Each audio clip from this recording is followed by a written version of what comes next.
மாண்புமிகு பேரவைத் தலைவர் அவர்களே, நம்ம ஒவ்வொருத்தருக்கும் தனித்தனியாக ஒரு பேர் இருக்கும்.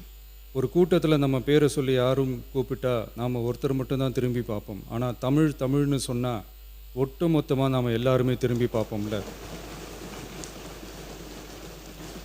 அப்படி நம்ம எல்லாருக்கும் இருக்கிற பொது பேர் தானே அது. நமக்கு தமிழ்னு அடையாளத்தை கொடுத்ததே தமிழ் தானே. ஒரு பேர், ஒரு சொல்லே, ஒரு மிகப்பெரிய வரலாறுனா அது நம்ம தமிழ் தான். அந்த தமிழை உயர்த்தி பிடிக்கிற தமிழை பின்னாடி தள்ளினா தமிழ்நாடு எப்படி பொறுத்திருக்கும்? ஒரு கட்சிக்கு பிரச்சனைனா சம்மந்தப்பட்ட அந்த கட்சி மட்டும்தான் போராடும். ஆனால் தமிழ்னு சொன்னால் ஒட்டுமொத்த தமிழ்நாடும் ஒன்றா வந்து நிற்கும். அதனால தான் சொல்கிறோம், தமிழ்னா உயிர், தமிழ்னா உணர்வு. உலகத்தில் தோன்றிய பல மொழிகள் காலப்போக்கில் மறைஞ்சு போய் இருக்குன்னு சொல்லுவாங்க. ஆனால் நம்ம தமிழ் காலகாலமாக நிலச்சி நீடித்து நிற்கிற ஒன்று. தமிழில் என்ன இல்லைங்க, இலக்கணம் இலக்கியம்னு பல ஆயிரம் வருஷமாக இருக்கிறது நம்ம தாய்மொழிக்குத்தானே. தொல்காப்பியம், சங்க இலக்கியம், ஏன் உலகம் முழுக்க தெரிஞ்ச திருக்குறள் ஒன்று போதாதா தமிழோட பெருமையை சொல்கிறதுக்கு? இவ்வளவு பெருமை கொண்ட தமிழ் மொழியோட ஒரு அடையாளம் தான் நம்ம தமிழ்தாய் வாழ்த்து. ஒட்டுமொத்த இந்தியாவோட பன்முகத்தன்மையை உயர்த்தி பேசுகிற தமிழ்தாய் வாழ்த்து நம்ம ஊரில், நம்ம தமிழ்நாட்டில் முதல் இடத்துல தான் இருக்கணும்.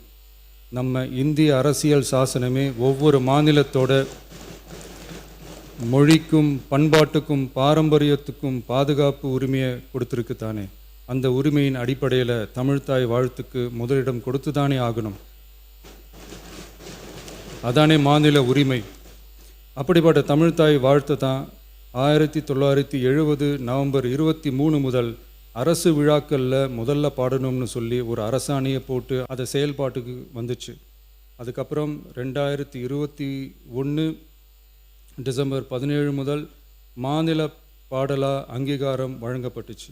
அனைத்து கல்வி நிறுவனங்கள், பல்கலைக்கழகங்கள், அரசு அலுவலகங்கள், பொதுத்துறை நிறுவனங்கள் உள்ளிட்ட பொது அமைப்புகளோட நிகழ்ச்சிகளில் தமிழ்தாய் வாழ்த்து கட்டாயம் பாடப்படணும்னு அரசாணையும் இருக்குது.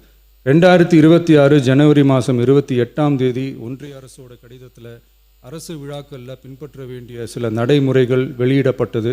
அந்த ஆணையில் மாநில பாடல் பற்றி எந்த வழிமுறையும் இல்லாமல் இருந்துச்சு.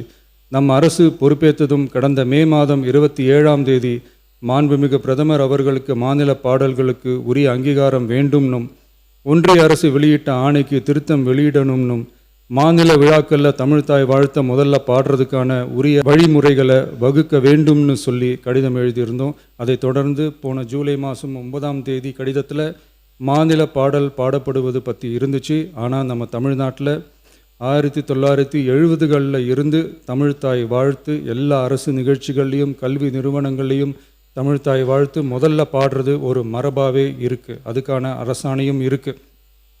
மாண்புமிகு பேரவைத் தலைவர் அவர்களே, தமிழ் நமது உயிர் மூச்சு, தமிழ் மொழி நமது அடையாளம், தமிழ் பண்பாடு நமது பெருமை. அதனால் தமிழ்தாய் வாழ்த்தின் மரியாதையை பாதுகாப்பதில் தமிழக வெற்றிக் கழக அரசு ஒருபோதும் சமரசம் செய்யவே செய்யாது.